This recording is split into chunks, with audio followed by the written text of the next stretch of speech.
Hello again everyone, I hope you're all keeping well.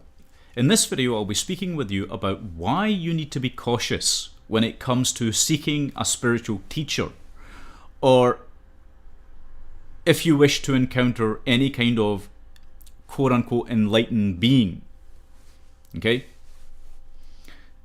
Part of it has to do with the fact that there are many charlatans in this world of ours, many godmen who set up all kinds of cult-like followings, and they purport to not wish for any type of material gain or wealth, and yet oftentimes you'll find that that is of paramount importance to them in real terms.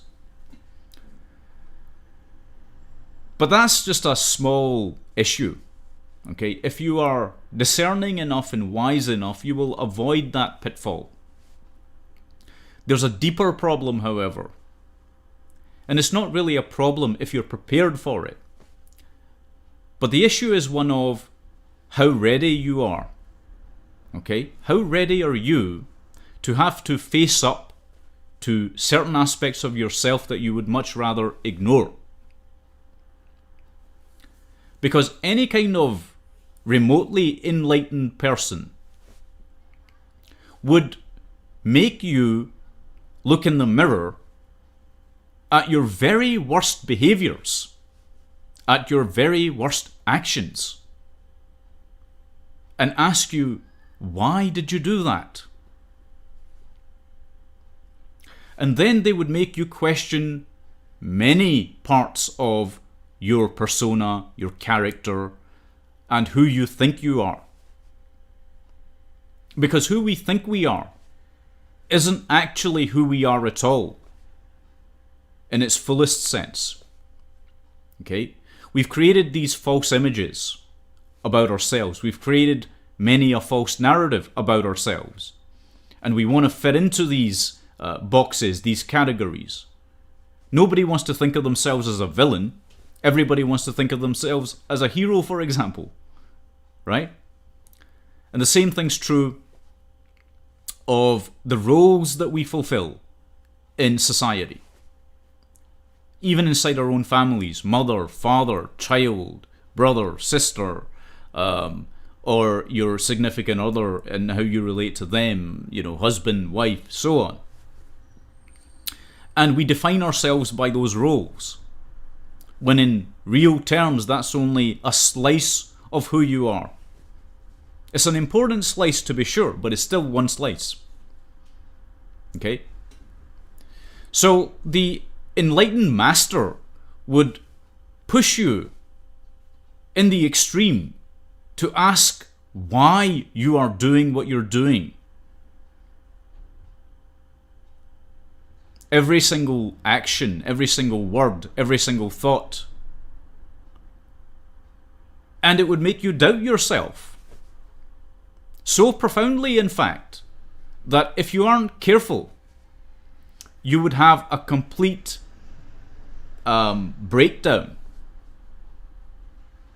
Okay?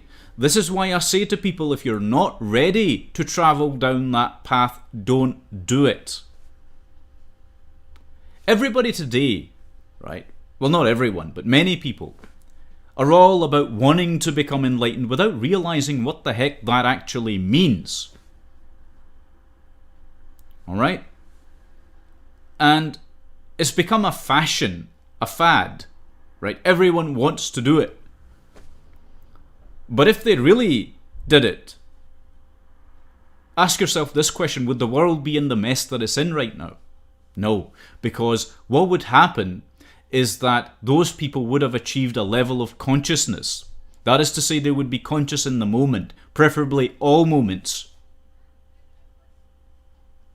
Okay? They would know which actions they are performing or what thoughts they are having about themselves or about others, which are harmful to them or causing suffering for them or for other people.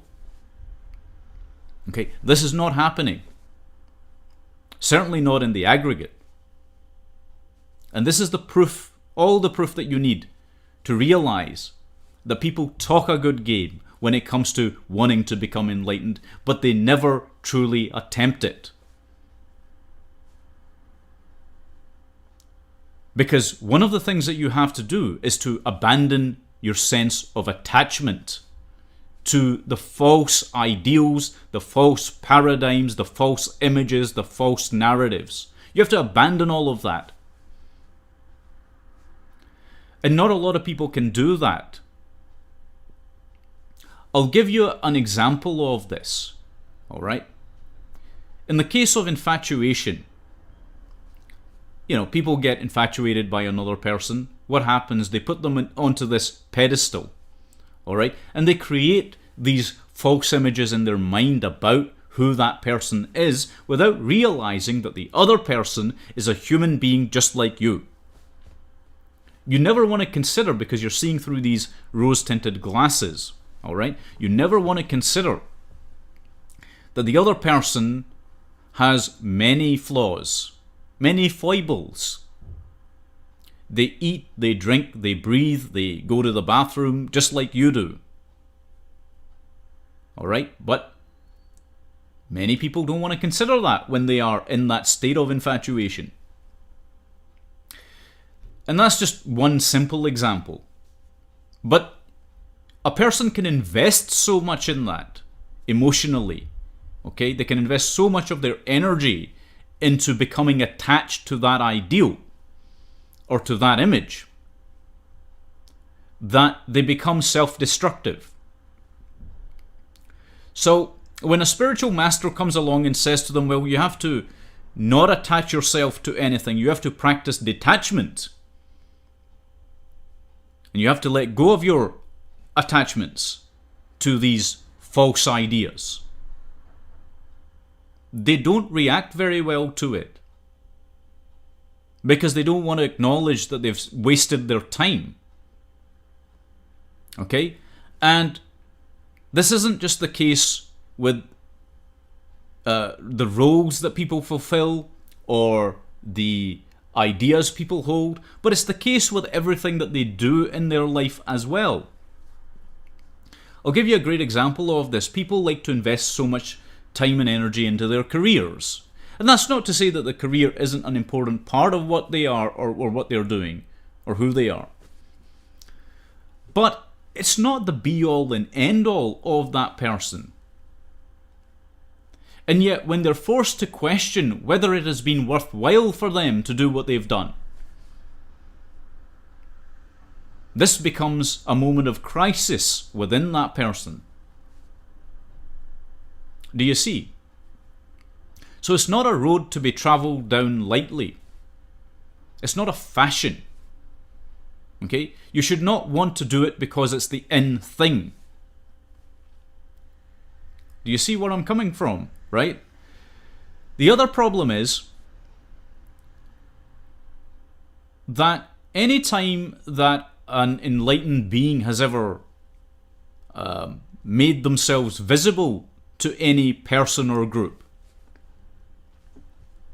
and by that I'm not talking about the fact they have powers of invisibility, okay?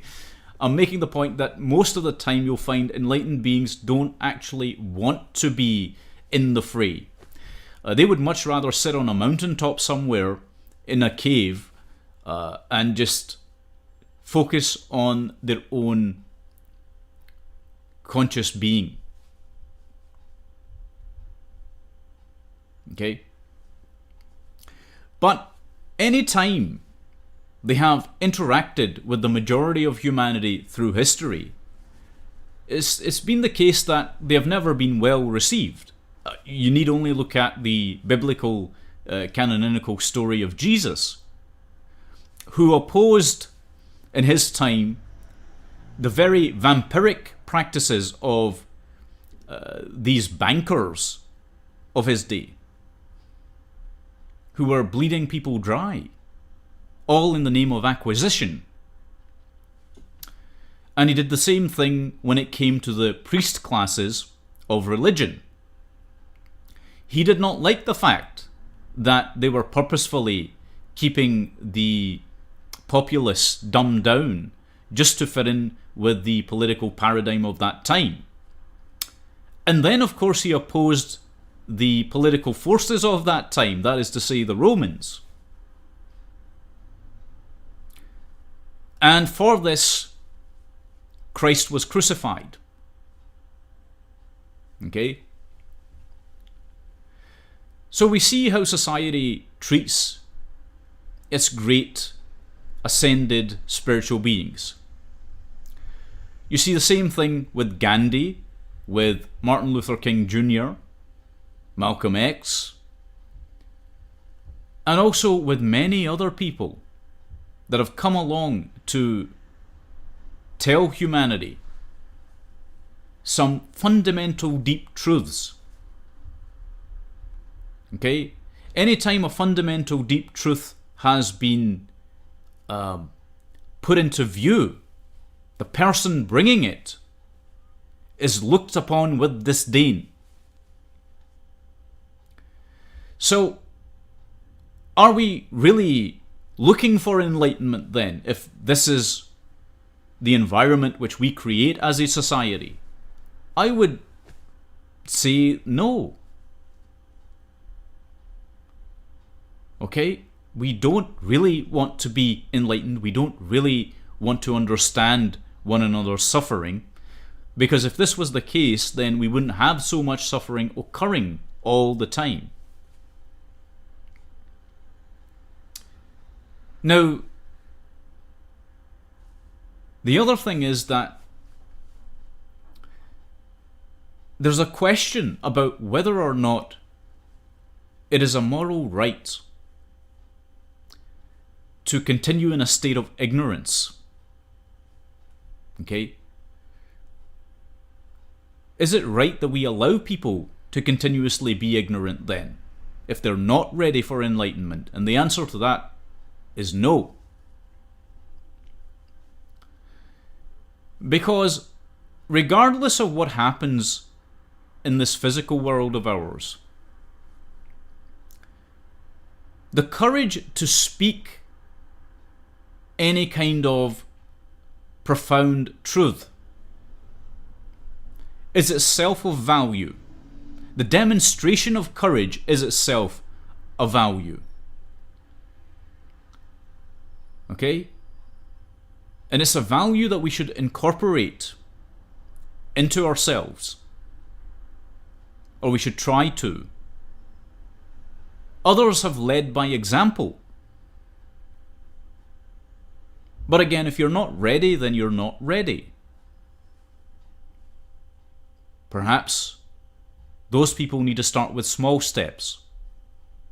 Okay? That's not a bad thing. At least they're trying. And there's no such thing necessarily as one person being more enlightened than another person, if they have indeed become enlightened in some way, shape, or form. Provided that a person is conscious in all moments, then there is no discernible difference in the quality of their enlightenment. They might have just found various methods and routes towards it, but it doesn't negate that they are themselves enlightened.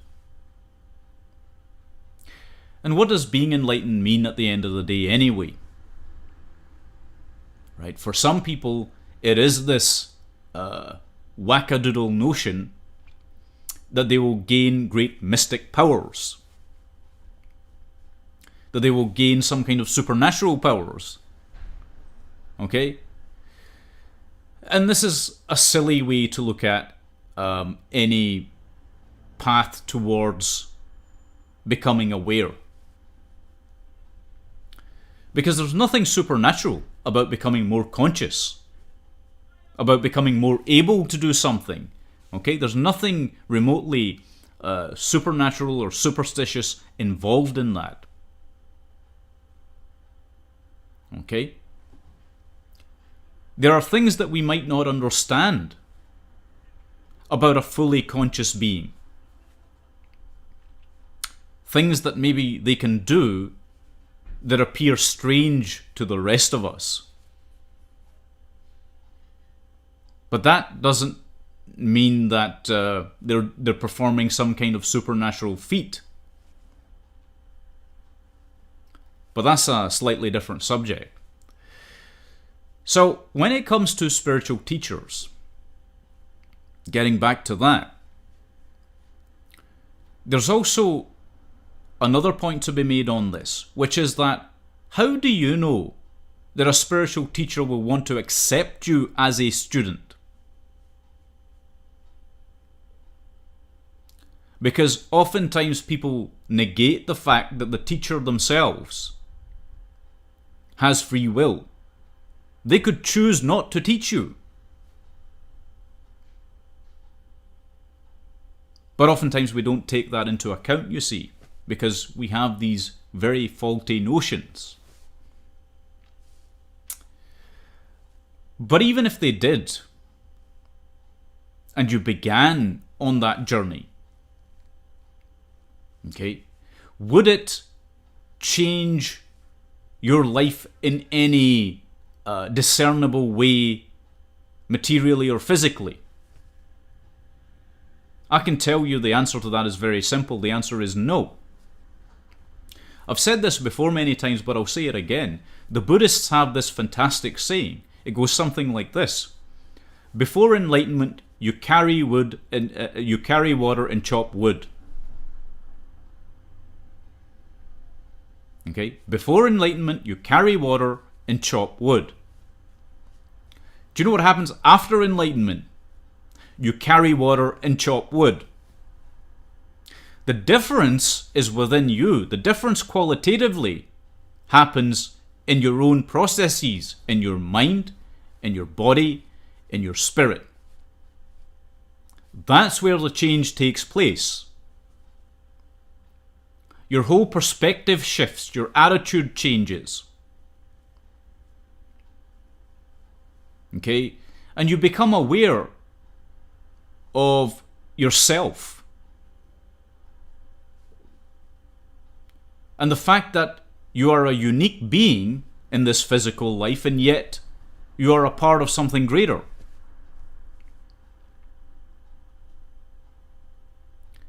By default,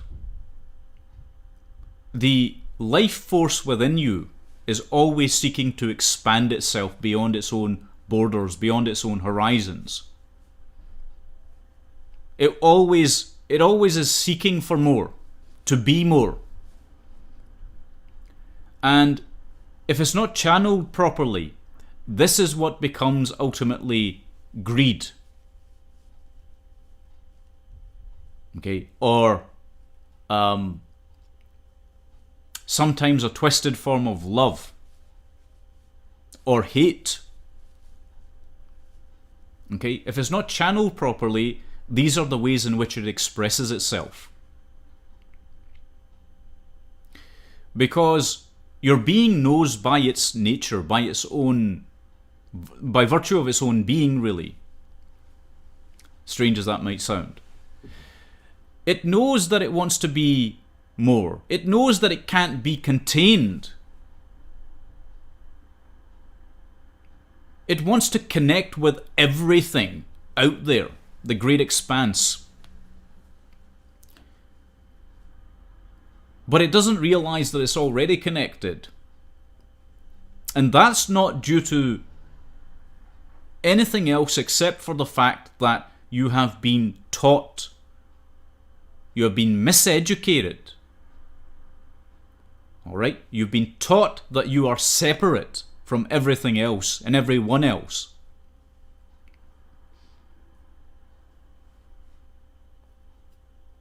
To such a degree that you don't even realize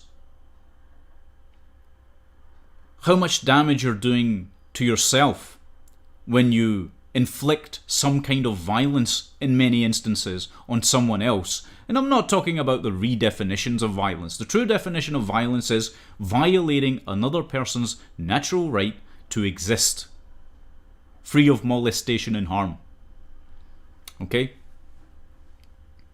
We could break that down even more, but let's not do that in this video. I might do that at a future time. The point is this, that not only are we forced to think of ourselves as separate from other people to that massive a degree, but we're also forced to think of ourselves as being separate from God, from the creative principle, the creative force, the source of all existence. And this is one of the worst things that has been done to humanity in a real sense. So we cause ourselves pain, great pain, seeking for that which is already within us and within others. And it's actually within all life forms. We do ourselves tremendous damage by that. You'll notice this. Think about what happens when you pray. Which direction are you looking at when you're praying? Where do you think God resides? People are always looking up. Have you ever noticed this? People are always looking up into the skies, into the heavens, into the great unknown abyss of space. Okay? It doesn't matter which religious denomination they're a part of. They're always looking externally. Now, the wisest cultures that have ever come along, they do something else. They look downwards. Okay? They look downwards at the earth and they say, that's where God resides, and in here is where God resides, and within you is where God resides. See, this is what Saint Francis of Assisi came to know. He experienced a profound gnosis. That was an enlightened being. So, in the time that we're in, when somebody starts teaching that, if somebody were to start doing that today, there would be massive outcries all across the world. Why? Because they would be seen as a heretic, somebody to be denounced, somebody to be burned at the stake, somebody to be crucified.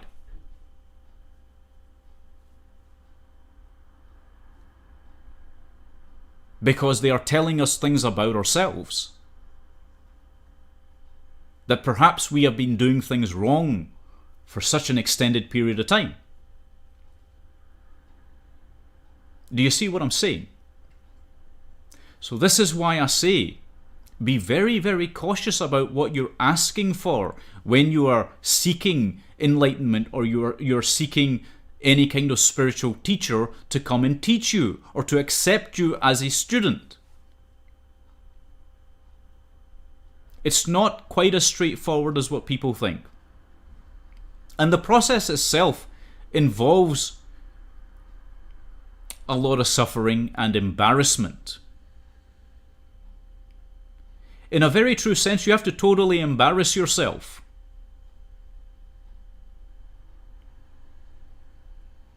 Okay? You have to do things that make you look like a total idiot. And the reason you have to do that is so that you can see which parts of yourself were totally useless, or which false images and narratives about yourself were totally useless, in terms of bringing your life some sort of joy or some sort of meaning. Okay? But if you bear these things in mind and you take on this challenge of becoming more conscious, and you stick at it, and you go through it, and as Shakespeare sort of said, you suffer the slings and arrows of outrageous fortune. If you go through all of that, on the other side of that is a profound peace to be found. You see, so many people today feel so empty and so alone because they don't realize that they're not alone. Okay? They are interconnected with all else. There's no reason for you to feel in any way, shape, or form disconnected. And perhaps one of the reasons we do, just as an aside, is to do with the fact that we've built these cages for ourselves, haven't we? We've got these concrete jungles, right? We've got these nice, comfortable homes, which is good in one sense, okay? Because it gives us a level of comfort, which should bring us happiness. And yet at the same time, it's disconnecting us from the natural world. In the mind, I mean, because you're always connected with it in a true sense, because the natural world is also within you. But we seem incapable of experiencing contentment, just existing and being. You see, this is where the fundamental problem is, the flaw in our thinking is. I'll give you an example of this, in fact, before I close off this video. I met someone some time ago who owned a Porsche, or a Porsche as they say. It's a type of automobile. If you're not already familiar, if you don't know what that is, I don't know where you've been living. So this guy had this Porsche and he parked it in his garage. And he never drove it. And he would always maintain it and wash it and wax it and everything else. But he never drove the car.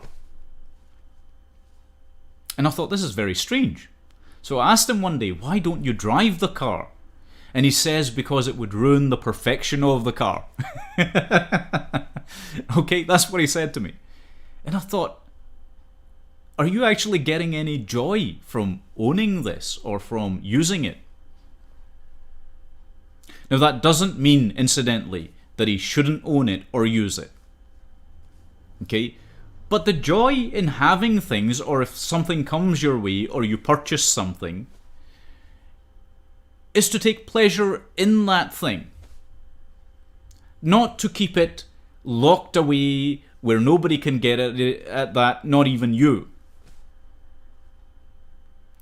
See, there's two types of materialism. One is the good kind of materialism, but that's not the kind that you see proliferating everywhere.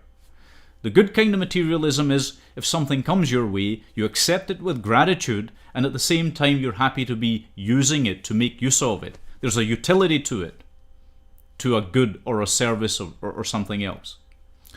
The other type of materialism, which is profoundly... it causes a profound state of suffering for us, because we go to all the effort of trying to maintain the thing and put the thing away, as far away from ourselves sometimes as possible, is one in which we are acquiring the material goods in order to please other people. Because we keep thinking about how we look through other people's eyes. Okay, and that type of materialism is self-destructive. Because you're never able to fully enjoy the thing. You've built up this false image, about other people's perceptions. Why should other people's perceptions matter when it comes to your sense of value? Or your sense of who you are? Other people's perceptions are only useful when they help you to recognize something about yourself which is either useful to you or not useful to you. Okay? If somebody can bring something to your attention about you, about your actions, about your thoughts, that is ultimately harming you, that is useful. But beyond that, if your deepest concern is what other people will think about you.